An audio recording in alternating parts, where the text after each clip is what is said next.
Do you know that popular football clubs like Mancity, PSG, and Newcastle are owned by Arab billionaires from the Middle East? Mansoor bin Zayed Al Nahyan, Sheikh Tamim bin Hamad Al Thani, Mohammed bin Salman. These businessmen from the Arab countries are now finding new platforms of investment in Europe. They are like peacocks using their magnificent wealth and opulence to impress European football clubs. Please watch till the end of the video to understand the reason why they buy these football clubs. Don't forget to smash the subscribe button and like the video. Football as a sport is getting more lucrative, as a result of the investments pouring in from these people, and many more billionaires are still coming in.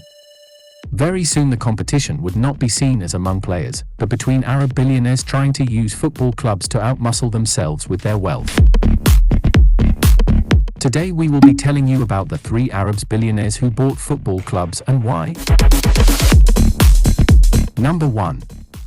Mansoor bin Zayed Al Nahyan, popularly called Sheikh Mansour. He bought Manchester City for a whopping sum of £150 million. His net worth is estimated around $38 billion.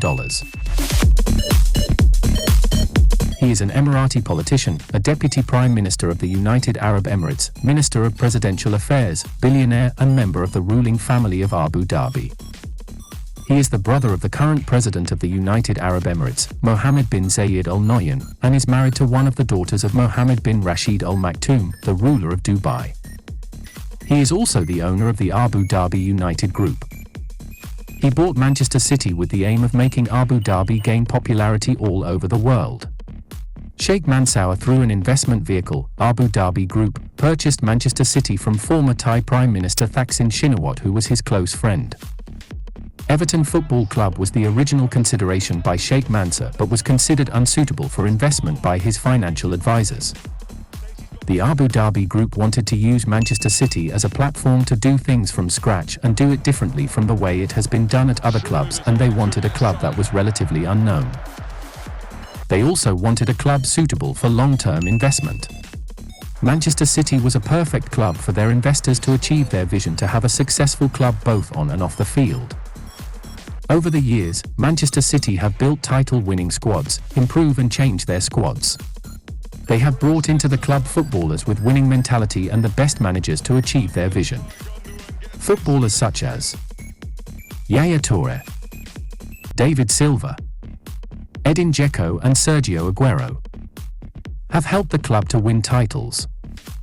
The first and possibly the most famous of their Premier League titles would be the 2011-2012 season, won in a dramatic manner on the last day of the season against Queen's Park Rangers in stoppage time by Sergio Aguero's goal. The goal was made iconic by Martin Tyler's.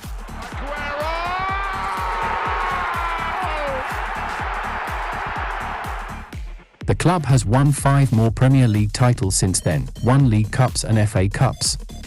They have been the most successful Premier League club over the past decade. Under the tutelage of one of the best managers in the world, Pep Guardiola. They have set the standard high and have become the team to beat in the country. Off the field of play, the club is making a giant. Absolutely sublime. The Man City owners are planning the construction of a £350 million worth entertainment arena with a 23,500 capacity near the Etihad Stadium.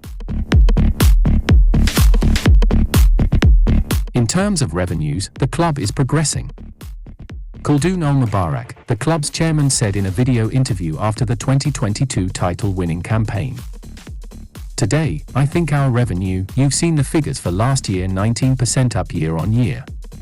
Of course, broadcast revenue is being improved with us winning the league and making the Champions League final in 2021. But also, I think on the commercial side we've done some great things, new partners all over the world.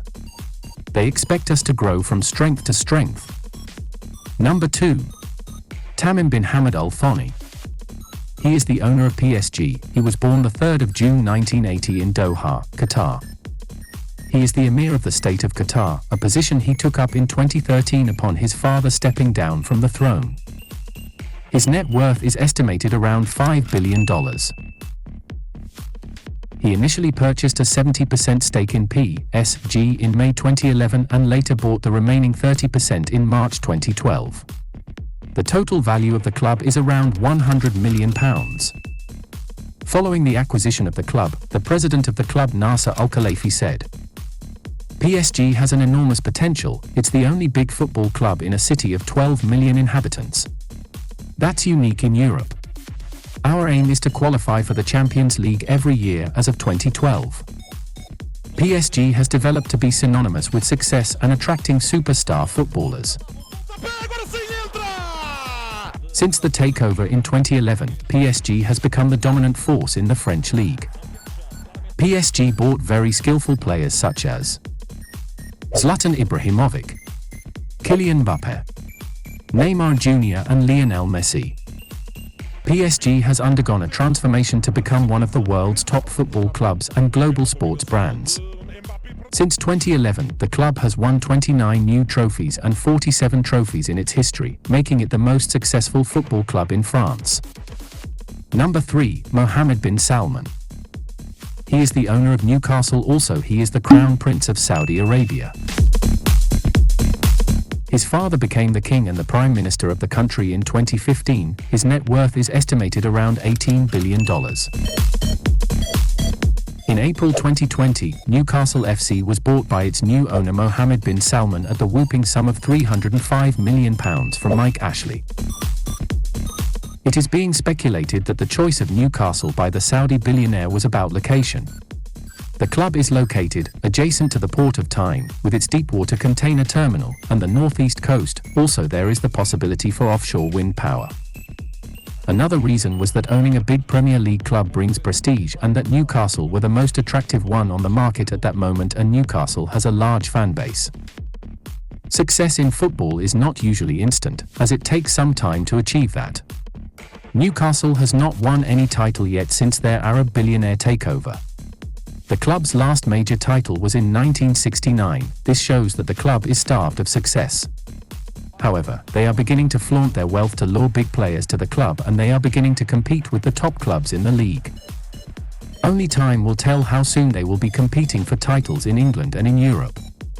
Newcastle has made big money deals for players such as Kieran Trippier, Alexander Isak, Bruno Guimaraes and Miguel Almiron.